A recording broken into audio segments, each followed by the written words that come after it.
राजा परीक्षित प्रसन्न हैं। भगवत कथा का शुभारंभ हुआ। महामुनि शुकदेव ने भगवान वराह के प्रागट्य की कथा को भी गाया है। हिरण्याक्ष का उद्धार करते हुए भगवान ने वराह रूप धारण किया। ब्रह्मा जी की नासिका से उत्पन्न हुए और छोटे से किसी फल के बीज की भांति प्रकट होकर के विशाल रूप धारण किए। हिरण्याक्ष का वध करके धरती माता की रक्षा करी है, पृथ्वी को यथावत स्थापित किया है भगवान ने।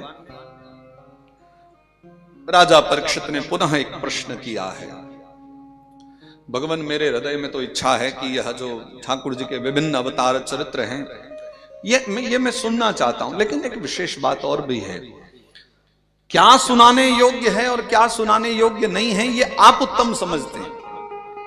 आप गुरुजी हैं, मेरे जीवन के लिए क्या श्रेष्ठ है और क्या नहीं है ये विचार करके आप स्वेच्छा से मुझे श्रवण कराएं।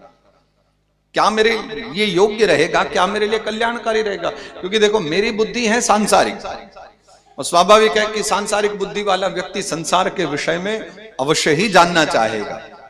मेरे हृदय से कुछ ना कुछ ऐसे भाव आ सकते हैं कि मैं आपसे पूछ बैठूं जो सांसारिक चर्चा हो, पर गुरुदेव आप कृपा करना कि कोई व्यर्थ की चर्चा न सुना करके मुझे केवल और केवल भगवत कथा सुनाना।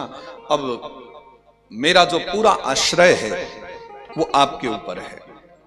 भक्त का आश्रय वैसे भगवान होते हैं, पर शिष्य यहां कहते हैं बोले ठाकुर जी तक ले जाने वाले आप ही हो, इसलिए मेरा आश्रय गुरुदेव आप हो। तो अब जो कुछ भी लीला चल रही है हमारी नैया आप ही के भरोसे है। जल है गहरा नाव पुरानी, बीच भंवर मत छोड़ना। क्योंकि भागवत कथा में प्रवेश तो मैंने पा लिया है, पर कहीं मैं भटक ना जाऊं। और राजर्षि परीक्षित कभी भटके नहीं है, इस बात का प्रमाण भी एक है। जब राजा परीक्षित कथा सुनने आए तो सुखदेव बाबा ने उन्हें राजा कहकर के संबोधित किया, लेकिन जब कथा शुभारंभ हो गई, 2 दिन बीते, 3 दिन बीते, चतुर्थ दिवस जब कथा सुनने बैठे हैं ना तो संबोधन बदल दिया सुखदेव बाबा ने। अब वो राजा परीक्षित नहीं कहते, वो कहते हैं राजर्षि परीक्षित। 3 दिवस की कथा सुनने से राजा परीक्षित का हृदय ऐसा बदलाव आया, राजा से राजर्षि हो गए हैं, ऋषि बन गए हैं।